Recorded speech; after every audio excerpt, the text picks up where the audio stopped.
So I'm going to start with this portrait. When you start any painting, it's quite good to look for like a mid-tone, so it's neither dark nor light, okay? So I want to find this kind of colour. So here's red, tiny bit of green, white, yellow ochre.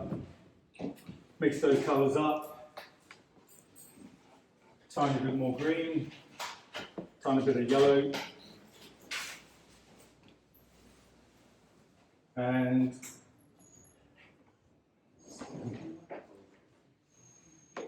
we'll just start dragging down this paint. There's another half a dozen paintings underneath this one, so there's a bit of texture coming through. So whenever you do a painting, it's quite good to have a little bit of a concept. That way, it's not just a straight painting, there's an idea behind it. And something with regards to dark and light, acrylics are quite good at portraying dark and light because the edges are going to be crisper. So if you're doing like a foggy street scene or misty street scene, it is slightly harder with acrylics to do that. A bit more yellow, run that down. There's this lovely kind of glowy light. So one of the things you have to compensate for with acrylics is sometimes you add a bit more yellow to some colour just to give it a little bit more lift, which is what I'm doing here. And we'll then strengthen up the colour, put a bit more deep violet so we get a slightly stronger tone.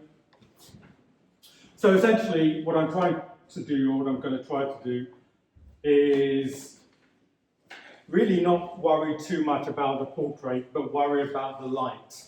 Okay, so the moment I think about the light, I'm not then concentrating on trying to do an exacting portrait. So what I want to do with the portrait is give you a rough idea that there's a figure here, or there's a portrait here, but I don't want to give you too much because I want the painting to be about this bit. That way I can avoid doing a portrait properly. And then I can just really showcase how I do hair and light. So if you were thinking of portraits, I like doing eye sockets rather than eyes to start with. We've got a mouth there, so everything's kind of quite blurred off to start with, okay, just so there's an essence of a figure lurking in there. She's got a bit of a dark top around here, so we'll put some of that in. Using the same brush really for speed, but also the colour kind of melds in with it. So I've made sure when I've used white, it's consumed by colour. So what will happen when I do put the white on, or the very light shades on, it's going to kind of zing forward. Tiny bit more white for the top, and we'll get some green in there as well. These are quite useful, these pools of colour, because what I can do is, because I paint quite quickly and I use quite a bit of paint, I can still dip in and pull out some of that colour. Just drag that down. So I've not painted this lady before, so I'm not, like I say, I'm kind of coming to it cold, but like I say, I'm more interested in what's happening with the light area. What I will do is also put a little bit of a background in of a similar colour, slightly more yellow, something like that.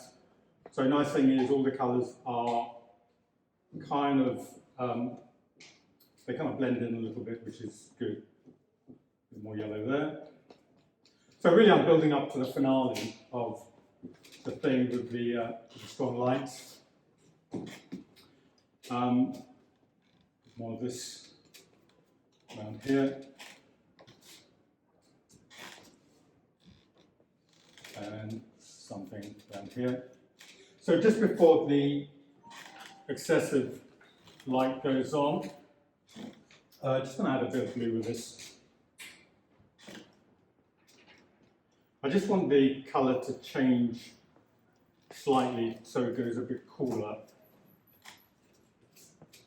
because there's lots of reds and yellows around there, something like that. Okay, just get a clean brush. So almost pure colour, so if I put that in there, I can see how that strong orange corresponds with the other colours, and I know there's going to be a bit of an uplift from this.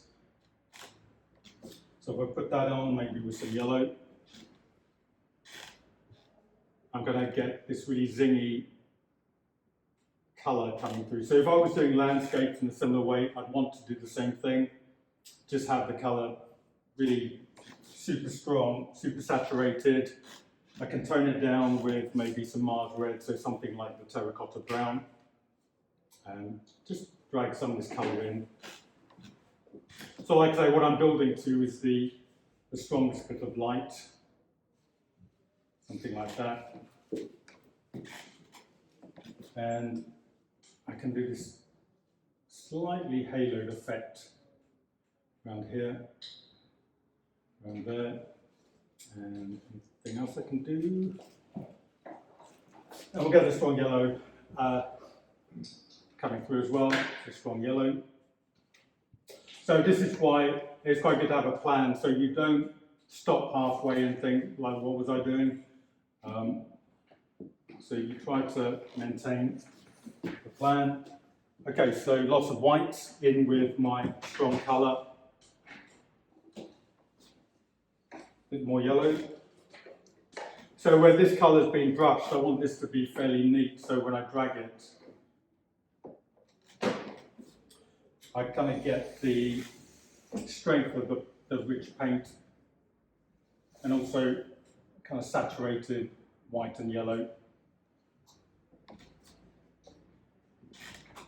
Like that. Just drag this down.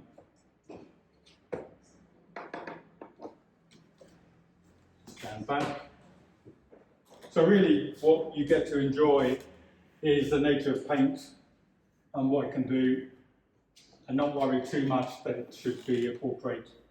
You really can't see a lot of that. So whatever you're painting today, if there is this strong contrast of light and dark, or sunlight and shadow, in the shadow you can play things down quite a bit, but in the light just make sure it kind of sings that little bit more. There's a nice bit of light just skimming her cheek here, so we'll just indicate a bit of that. Just around here. It kind of goes softer, a bit more orange. Running along here, and just up the edge of the nose here, we'll do something fairly delicate, so just take my time a little bit around there. And then just where the jawline is, we'll drag some of that colour down, some of that, and then just end with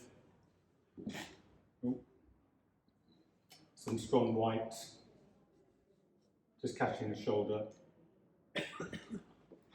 something like that. So really, it's about this, and if you did want to do detail at the end, use your tiniest brush, which is this one. Then you can do some little zings of line, maybe the odd little edge of singular hair, just to make the most. If I had more time, I'd probably mould this a little bit better, but really it's to give you an idea of what you can achieve if you don't try so hard, basically. A couple of other, maybe around here, some colour there as well. But really, like I say, it's not about portraiture, it's about light and dark. Okay? Carry on.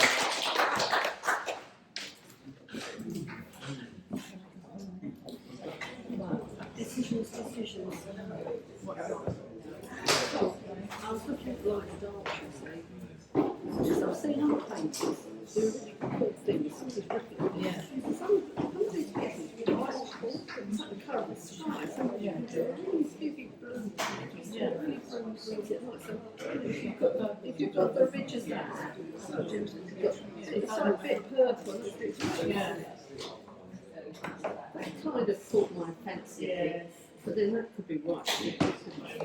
I like the idea of her to a degree. I think it's really quite difficult to do really perfectly. Yeah. It's always skin. But it is the whole lot of dark. Her whole face is light. That's good to get light. Yes. The good stuff is called. So you have to bring that out. Yeah.